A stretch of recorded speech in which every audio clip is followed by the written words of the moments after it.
Hello learners, आज हम एक ऐसे टॉपिक के बारे में बात करेंगे जो विद्यालय से और एजुकेशन से संबंधित है। जो हमारा एजुकेशन सिस्टम है, जो शिक्षा तंत्र है, उसको रन करने के लिए, उसको चलाने के लिए हमें कुछ न कुछ प्रशासनिक निकायों की आवश्यकता पड़ती है। तो आज जो हम पढ़ने वाले हैं, जानने वाले हैं इस वीडियो के माध्यम से, वो है work of local bodies in educational administration, यानी कि स्थानीय निकायों का शैक्षिक प्रशासन में क्या भूमिका है। हम धीरे धीरे अलग अलग वीडियो में जानेंगे, क्योंकि ये बहुत डिटेल में जानना ज़रूरी है कि स्थानीय निकायों, राज्य निकायों तथा केंद्रीय निकायों के बारे में हम अलग अलग वीडियो में जानेंगे। तो हम नीचे स्तर से स्टार्ट करते हैं, फ्रॉम दी लोकल बॉडीज़। तो अगर मैं शुरुआत में बात करूं तो अंग्रेज़ों के समय में जो स्थानीय निकाय थे उनकी बहुत बड़ी भूमिका हुआ करती थी। They played a great role during the Britishers time. बट धीरे धीरे जैसे जैसे ब्रिटिशर्स यहाँ से जाने लगे या चले गए, उसके बाद जो लोकल बॉडीज़ थे, स्थानीय निकायों के, काफ़ी हद तक उनके जो अधिकार थे वो ले लिए गए और वो बिना अधिकारों के कुछ हद तक रह गए। लेकिन फिर थोड़ा सा बदलाव आया आफ्टर द इंडिपेंडेंस इन 1952 में। जो central advisory board of education है, यानी कि केंद्रीय शिक्षा सलाहकार मंडल या परामर्शदाता मंडल, इस मंडल के खेर समिति ने एक प्रस्ताव रखा और उन्होंने कहा कि क्यों न हम इन स्थानीय निकायों को फिर से शुरू करें, इनको कुछ फिर से अधिकार दें, इनको पुनर्बलित करें। और जब इनको रिवाइव करने की बात आई तो कहीं ना कहीं ये हम कह सकते हैं कि स्वतंत्रता प्राप्ति के बाद भारत ने लोकतंत्र को अपनाने के साथ साथ लोकतंत्री विकेंद्रीकरण के सिद्धांत को भी अपना लिया। तो इस अगर आप समझे विकेंद्रीकरण का मतलब क्या होता है, विकेंद्रीकरण का मतलब होता है कि जो पावर है उसको डिस्ट्रीब्यूट कर देना, उसको बांट देना। मतलब स्थानीय संस्थाओं को बहुत सारे अधिकार एवं उत्तरदायित्व प्रदान कर देना। तो ये एक तरह से हम ये कह सकते हैं कि बहुत अच्छा उदाहरण बन गया विकेंद्रीकरण का। और अब स्थानीय निकाय कई सारे उत्तरदायित्व और जिम्मेदारियां निभा रही हैं। तो अगर हम एक मोटे तौर पे बात करें तो राज्य सरकार से अगर शुरू करें तो आप सबको पता है कि स्टेट गवर्नमेंट में आपका एजुकेशन मिनिस्टर होता है और एजुकेशन मिनिस्टर के नीचे ही आपके सचिव होते हैं, यानी कि सेक्रेटरी लेवल के लोग होते हैं। और ये सेक्रेटरी लेवल के लोग आपके निदेशालय या सचिवालय में मिलते हैं, जो सारे कार्यक्रमों को देखते हैं शिक्षा से संबंधित। तो जब ये सारे कार्यक्रमों को देखते हैं तो स्थानीय निकाय भी इन्हीं के अंडर में आते हैं। तो इसमें जो मेन सबसे पहले जो स्थानीय निकाय आता है वो है डिस्ट्रिक्ट काउंसिल। जो जिला परिषद होता है वो स्थानीय निकाय के रूप में कार्य करते हैं। और अक्सर ये पाया गया है कि हर स्टेट, हर राज्य का अलग अलग तरीका होता है स्थानीय निकायों को चलाने का, रन करने का। तो कई बार वो एरिया में, यानी कि क्षेत्रों में डिवाइडेड होते हैं, या सर्कल्स में डिवाइडेड होते हैं, या खंडों में डिवाइडेड होते हैं, डिविजन्स में डिवाइड होते हैं। तो इस तरह से वो डिवाइड करके अपने कार्य को, यहाँ पे भी विकेंद्रीकरण ही होता है। अलग अलग डिविजन्स को, अलग अलग खंडों को कार्य दिए जाते हैं जहाँ तक शिक्षा से संबंधित होता है। तो अलग अलग राज्यों को ध्यान में रखते हुए हम ये कह सकते हैं कि स्थानीय निकायों में 3 टियर सिस्टम होता है, यानी कि 3 स्तरीय तंत्र होते हैं। 3 स्तरीय तंत्र क्या होते हैं? सबसे नीचे आपकी विलेज पंचायत है, यानी कि ग्रामीण पंचायत है। उसके ऊपर आपकी पंचायत समिति आती है और सबसे ऊपर सबके अंडर में जो आता है वो बॉडी होती है आपकी district council at district level, यानी कि ये आपका जिला परिषद होता है। अच्छा, कुछ राज्यों में इसको जिला बोर्ड भी कहा जाता है। तो जिला स्तर पर हर स्टेट में आपको पता है कई जिले होते हैं, और हर जिलों का सबसे शुरुआती जो बॉडी होती है, जो हाईएस्ट बॉडी होती है, जो सबसे उच्च स्तर की बॉडी होती है, वो है आपकी जिला परिषद या जिला बोर्ड। उसके बाद अगर हम आप इस चार्ट को देखें तो आपको काफ़ी कुछ समझ में आएगा कि एक एडमिनिस्ट्रेटिव स्ट्रक्चर, यानी कि प्रशासनिक स्वरूप क्या होता है, एक ढांचा क्या होता है स्थानीय स्तर पर। तो स्थानीय स्तर पर अगर आप देखें तो इसको मैंने 2 में डिवाइड कर रखा है। एक आपका है डिस्ट्रिक्ट काउंसिल और दूसरी तरफ है आपका म्यूनिसिपैलिटी। डिस्ट्रिक्ट काउंसिल का मतलब जैसे मैंने बताया जिला परिषद या जिला बोर्ड, और म्यूनिसिपैलिटी यानी कि नगर महापालिका या नगर पालिका है। तो पहले हम डिस्ट्रिक्ट काउंसिल या डिस्ट्रिक्ट बोर्ड को या जिला परिषद को समझने की कोशिश करेंगे। इसके नीचे आपकी आती है जिला समिति, जो शिक्षा से संबंधित होती है। ध्यान रखें कि लर्नर्स जो जिला समिति होती है वो अलग अलग क्षेत्रों की अलग अलग होती है, जैसे शिक्षा की अलग होती है, स्वास्थ्य की अलग होती है। तो इस तरह से अलग अलग ये निकाय होते हैं। हम चूंकि शिक्षा से संबंधित देख रहे हैं तो हमारा जो एडमिनिस्ट्रेटिव स्ट्रक्चर है it is only referring to the education part, और इसकी एक जिला समिति या डिस्ट्रिक्ट कमेटी होती है, और जिसके नीचे कई सारे ब्लॉक्स होते हैं। हर ब्लॉक में एक ब्लॉक पंचायत समिति होती है या ब्लॉक पंचायत कमेटी जिसको हम कहते हैं वो होती है। तो जितने ब्लॉक होंगे हर ब्लॉक में शिक्षा संबंधित पंचायत कमेटी होगी, स्वास्थ्य संबंधित पंचायत कमेटी होगी, अलग अलग पंचायत कमेटीज होंगी या समितियां होंगी ब्लॉक स्तर पर। दूसरी तरफ अगर हम म्यूनिसिपैलिटी की बात करें तो नगर पालिका में दो तरह की नगर पालिकाएं चलती हैं। एक आपकी चलती है अनऑथराइज्ड और एक चलती है ऑथराइज्ड। तो जो अनऑथराइज्ड होती है वो उसको कहते हैं अनाधिकृत नगर पालिका। अनाधिकृत नगर पालिका का मतलब है जिसको बहुत कम अधिकार दिए होते हैं, जो अपने लेवल पर अपने स्तर पर ही कार्य करती हैं। और ऑथराइज्ड जो होती हैं वो अधिकृत होती है, सरकार द्वारा मान्यता प्राप्त होती हैं, ये नगर पालिका है। तो अनऑथराइज्ड और ऑथराइज्ड है।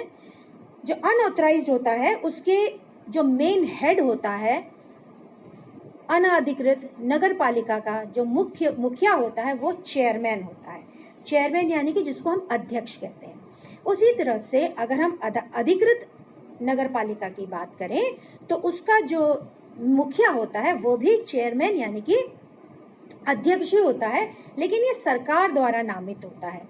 और उसके बाद चूंकि मैंने बताया कि अधिकृत चूंकि सरकार की होती है इसलिए ये काफ़ी हद तक बहुत ही तरीके से और अरेंजमेंट से संगठित व्यवहार में चलती है।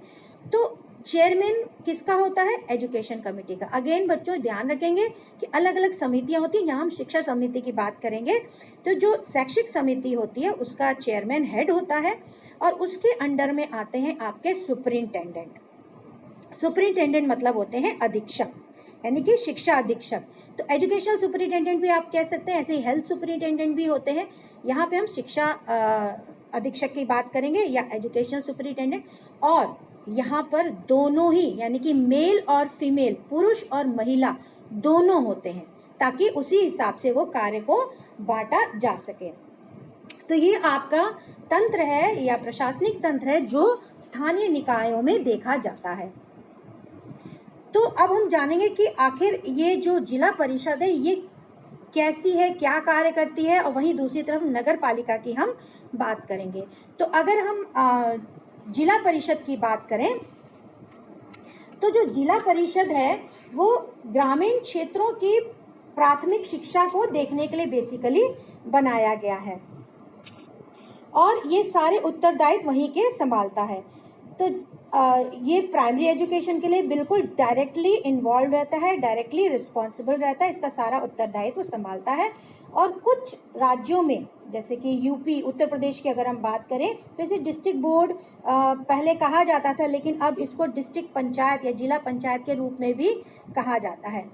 और इसका कार्य क्या होता है? इसका कार्य ये होता है कि ब्लॉक लेवल पे ब्लॉक पंचायत समिति जो होती है वो अपनी मांगें, अपनी ज़रूरतें इसके समक्ष रखता है और ये डिस्ट्रिक्ट काउंसिल या डिस्ट्रिक्ट बोर्ड इसे फिर राज्य सरकार में जो नामित लोग हैं, जो आपके सचिवालय हैं शिक्षा के, जो शिक्षा के निदेशालय हैं, वहाँ पे अपनी मांगे रखते हैं और जो फिर राज्य सरकार के सामने उसके सामने प्रस्तुत करते हैं और उसके बाद उसको उसी हिसाब से पूरा किया जाता है। तो ये एक चेन रिएक्शन है, एक लाइन है जो अक्सर होती है। तो अपनी डिमांड्स पूरी करने के लिए इस हायरार्की से उसको चलना पड़ता है। तो अगर हम बात करें कि कार्य क्या क्या करते हैं, कि जो भी पंचायत समितियां इनके मुख्य कार्य होते हैं जिला बोर्ड की शिक्षा समितियों को प्राथमिक शिक्षा के विकास तथा उनकी अन्य क्रियाओं में सहायता करना, उनको हेल्प करना कि वो डिफरेंट वर्किंग कंडीशंस और वर्किंग सिचुएशंस को प्रोग्रेस में लाएं। इसके अतिरिक्त उनका कार्य होता है नए जो प्राथमिक विद्यालय हैं उनकी स्थापना करना, उनकी फाउंडेशन ले करना, फिर construction of new buildings of the school, भवनों का निर्माण करना स्कूल भवन का, फिर वहाँ पे जो ज़रूरी साज सज्जा है वो प्रदान करना, वहाँ पे ब्यूटिफिकेशन, वर्किंग करना, रिनोवेशन करना। फिर प्रारंभिक स्कूल के कार्यों का परिषद की समिति के आदेशों के अनुसार निरीक्षण करना, उनको चेक करना, उनके इंस्पेक्शन करना, तथा ग्राम पंचायतों के शिक्षा संबंधी कार्यों का निरीक्षण करना। और दूसरी आखिरी बात बहुत इम्पॉर्टेंट, ग्राम पंचायतों का अनुदान निर्धारित करना, यानी कि डोनेशन एड से रिलेटेड जो गाइडलाइंस हैं, जो निर्देश तय किए गए, उन्हीं के अकॉर्डिंग उनको कंट्रोल में रखना, उनको टैकल करना। तो ये आपने देखा कि किस तरह से ये कार्य करते हैं। तो स्थानीय जितने निकाय होते हैं ये बेसिकली राज्य सरकार के अंडर में ही आते हैं, लेकिन इनको अपना कार्य तो करना होता है, भले ही इनके कार्य सीमित होते हैं, इनके अधिकार सीमित होते हैं, लेकिन जो भी अधिकार इनको मिले होते हैं वो ज़रूर उसको उस हिसाब से पूर्ण करने की कोशिश करते हैं।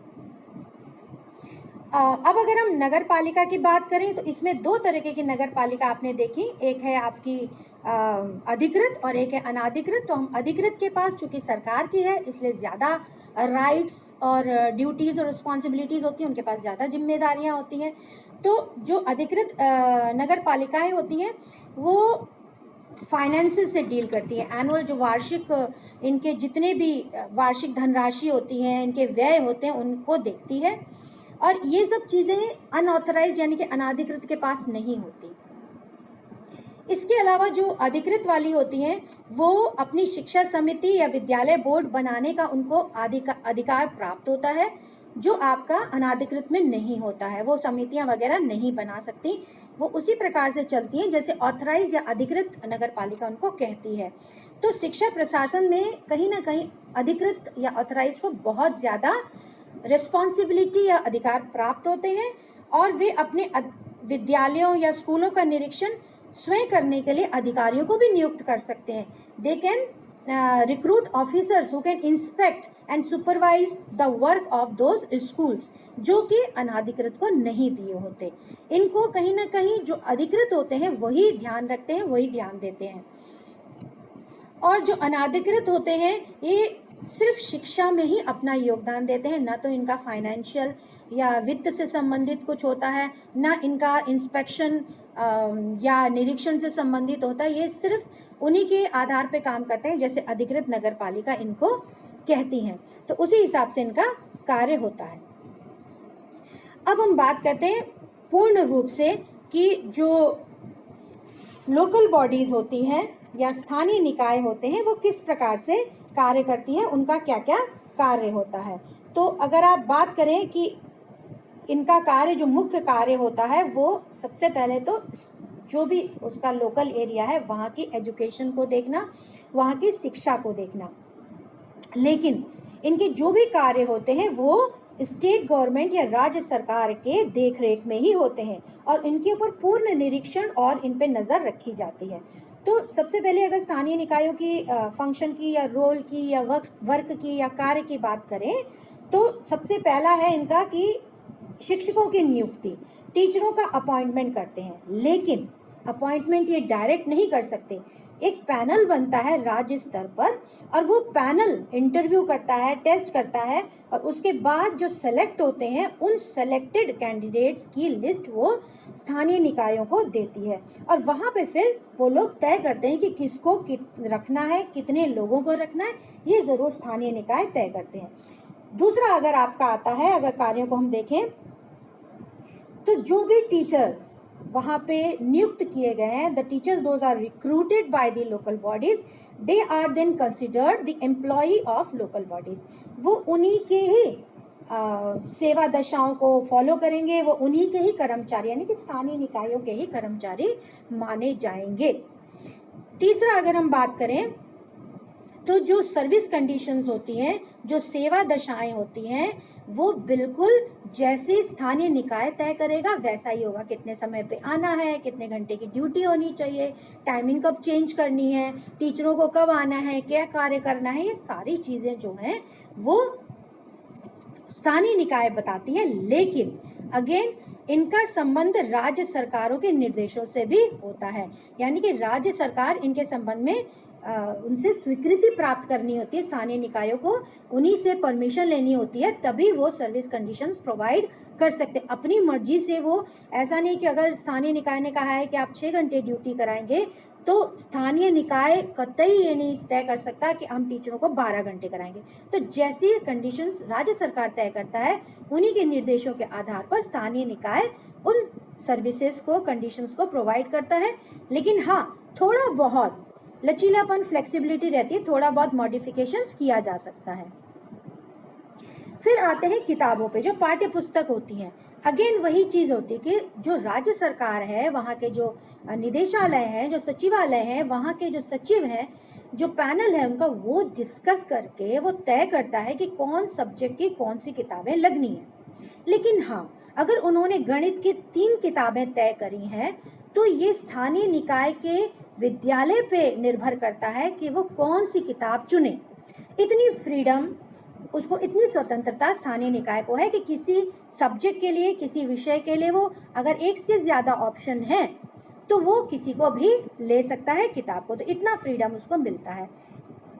उसके बाद जो नेक्स्ट रोल होता है वो ये कि जो स्थानीय निकाय होते हैं या जो लोकल बॉडीज़ होती हैं, वो छुट्टियां कैसे देती हैं टीचरों को, जो उनके कर्मचारी हैं। सिंपल सी बात है कि जो लिस्ट ऑफ हॉलीडेज होती है वो राज्य सरकार पहले से ही तय करती है और उसको सर्कुलेट कर देती है। तो जो राज्य सरकार की प्रशासनिक निकाय होती है, एडमिनिस्ट्रेटिव बॉडीज होती है, वो एक छुट्टियों की लिस्ट बना लेते हैं। मान लीजिए 35 छुट्टी की लिस्ट बना ली, वो 35 छुट्टियों की लिस्ट हर स्थानीय निकायों को, सरकारी बॉडीज को दे दी जाती है। जब वो लिस्ट पहुंचती है, अब कई बार क्या होता है कि उस एरिया का कोई स्पेशल त्यौहार होता है तो वो छुट्टियों को थोड़ा बहुत हेर फेर कर सकता है, यानी कि उन्हीं छुट्टियों में आगे पीछे किसी और त्यौहार में कम दे के दूसरे त्यौहार में दे दी। जैसे हमारे यहाँ गणेश चतुर्थी की छुट्टी नहीं होती है लेकिन महाराष्ट्र में होती है, वहाँ पे बहुत बड़ा त्यौहार है।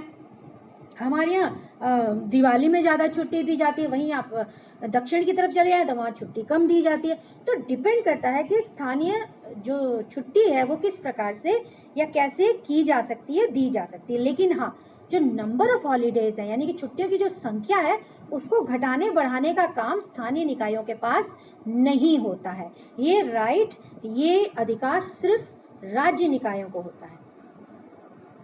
अब हमने ये कुछ ड्यूटीज़ की बात कर ली कि किस प्रकार से स्थानीय निकाय अपना वर्क करती हैं।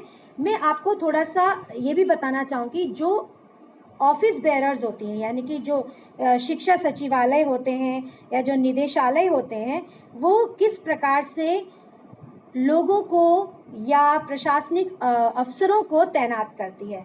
तो अगर हम जिला स्तर पर बात करें, डिस्ट्रिक्ट लेवल पर, तो आप देख सकते हैं कि डिस्ट्रिक्ट लेवल पर अगर मंत्री से बात करें तो मंत्री से अगर मैं एक लिस्ट आपको बताऊं तो सबसे पहले जैसे शिक्षा मंत्री होता है, उसके बाद शिक्षा सचिव होता है, उसके बाद शिक्षा निदेशक होते हैं, उसके बाद आपके डिप्टी डायरेक्टर होते हैं, उसके बाद सर्कल ऑफिसर होते हैं, उसके बाद आपके जिला विद्यालय अधिकारी आते हैं। तो उन एजुकेशन ऑफिसर के अंडर में आपके कार्य करते हैं डिप्टी इंस्पेक्टर, यानी कि जो शिक्षा के एजुकेशन डिप्टी इंस्पेक्टर काम करते हैं, शिक्षा उप निरीक्षक कार्य करते हैं। उसके नीचे आप देखेंगे कि 2 लोग काम करते हैं, 2 डिपार्टमेंट की तरह काम करते हैं समिति की तरफ से, उसमें सह उप निरीक्षक होते हैं और शिक्षा प्रसार अधिकारी होते हैं। तो ये 2 आप देख सकते हैं जो काम करते हैं। एक काम करता है जो इन्फॉर्मेशन का प्रसार करने में मदद करता है एजुकेशन रिलेटेड, और दूसरा जो है वो कार्य कैसे चल रहा है वहाँ पे शिक्षा संबंधी उनको देखता है। वहीं अगर नगर पालिका की बात करें तो चेयरमैन तक तो हम समझ ही गए थे कि चेयरमैन नियुक्त किया जाता है। उसके बाद जैसे मैंने बताया कि सुपरिटेंडेंट भी नियुक्त किए जाते हैं, यानी कि अधीक्षक नियुक्त किए जाते हैं, और एक मेल होता है पुरुष और एक फीमेल होता है यानी कि महिला। और उसके बाद आपके आते हैं कि डेप्यूटी इंस्पेक्टर, किसी भी विद्यालय जो रिकॉग्नाइज्ड होता है, जो आपका मान्यता प्राप्त विद्यालय होता है, वहाँ के लिए एक सह उप निरीक्षक तैनात किया जाता है, नियुक्त किया जाता है, को डेप्यूटी इंस्पेक्टर। और वो उन विद्यालयों जो रिकॉग्नाइज्ड मान्यता प्राप्त विद्यालय हैं उनका कैसे कार्य कर रहे हैं, कामकाज को देखते हैं और उसी हिसाब से उसकी रिपोर्टिंग अपने ऊपर जो अफसर लोग हैं उनको करते हैं। तो इस तरह से हमारे स्थानीय निकायों में कार्य होता है। I hope learners today you must have understood that how local bodies work for educational administration. Since it is a long topic and sometimes in exam it is asked separately, so I took it as a separate video, and in future I will post the videos on state bodies as well as central bodies. So keep watching and subscribe to my channel, and if you have any suggestions or any queries, or if you want any other knowledge on information on other topics, so please write it in my comment box. Thank you for watching.